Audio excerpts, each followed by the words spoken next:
Atos capítulo 6, versículo 8, diz que Estevão, cheio de graça e cheio do poder de Deus, nós sabemos também que ele era cheio de sabedoria, cheio do Espírito Santo, realizava grandes sinais e maravilhas no meio do povo. Que coisa linda, que coisa preciosa, irmãos. No entanto, causou inveja nos líderes religiosos da época. E esses levantaram-se testemunhas falsas contra Estevão e o prenderam e queriam realmente acabar com ele. Estevão estava assim diante do povo e ele ficou quieto, ele não ficou respondendo, de maneira que quando olharam para ele, no final do capítulo 6, diz que olharam para ele e o seu rosto parecia como o rosto de um anjo. Isso me chama demais a atenção, irmãos.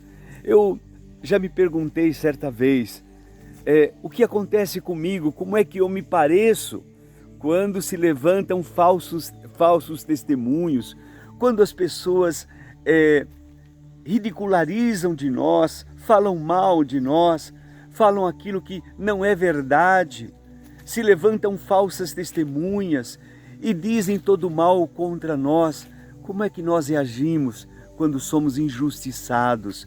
Como é que nós reagimos quando as pessoas falam mal de nós, irmãos, e nos apontam os dedos falando de coisas como, por exemplo, ladrão, chama a gente de ladrão, chama a gente de mentiroso, E como é que nós reagimos? Como é que é o teu rosto?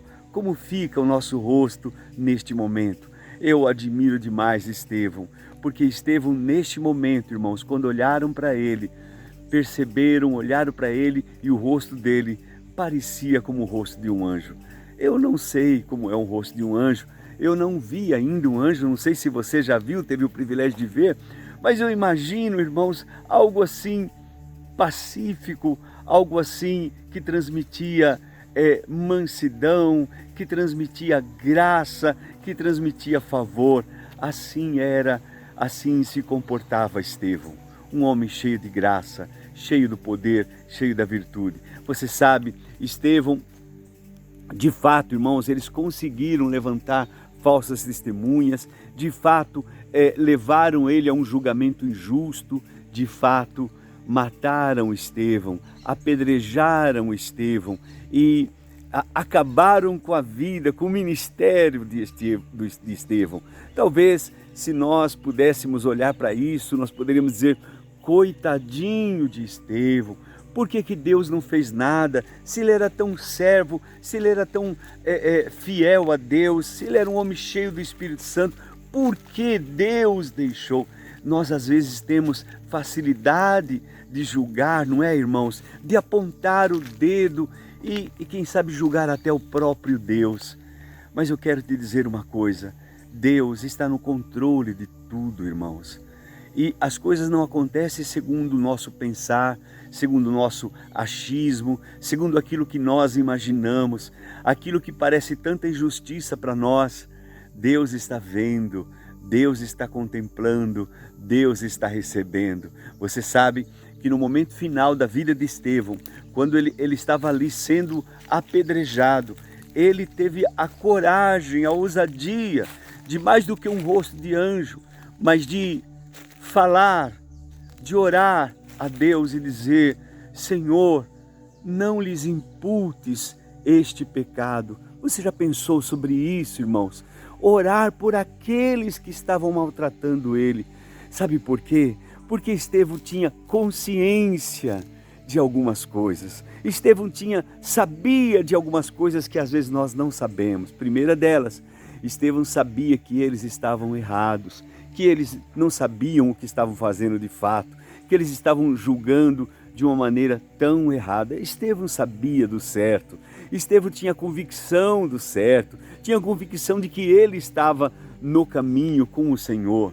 Segundo lugar, é bem isso, é ele ter esta convicção de que Deus era com ele, que a vida dele estava nas mãos de Deus e que ele estava pronto para que o que viesse a acontecer, que o plano, o projeto, o propósito de Deus se cumprisse na vida dele. Ele estava preparado para isso, ele sabia. Muitas vezes nós não sabemos, esse é o nossa grande dificuldade. A nossa fé é tão pequena, nós não confiamos, não dependemos tanto de Deus. E porque não dependemos de Deus, irmãos, dependemos de coisas que acontecem, achamos, se Deus curar, então eu vou crer mais em Deus. Não, querido, creia em Deus apesar das circunstâncias. Esta foi a experiência que teve o nosso irmão Abacuque.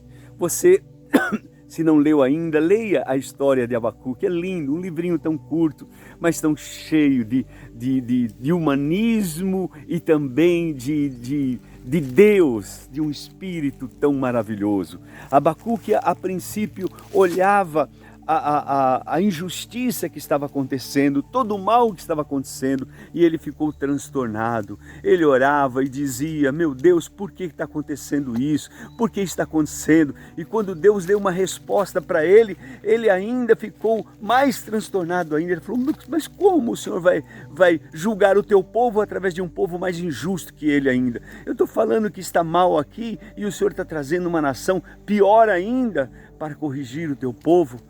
E ele então fica transtornado e começa a falar com Deus e dizer: olha, eu não estou entendendo, mas a decisão de Abacuque foi linda demais. Ele falou: eu vou me colocar na minha torre de vigia, eu vou estar aqui, eu vou estar orando e esperando até que o Senhor me revele isso.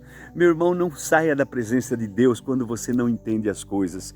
Não fuja da presença de Deus quando você não compreende as coisas que estão acontecendo, quando para você é tão injusto o que está havendo. Continue crendo, continue confiando, faça como Abacuque, faça como Estevão. Abacuque então permaneceu ali na presença de Deus, orando, buscando, até que Deus veio e falou com ele.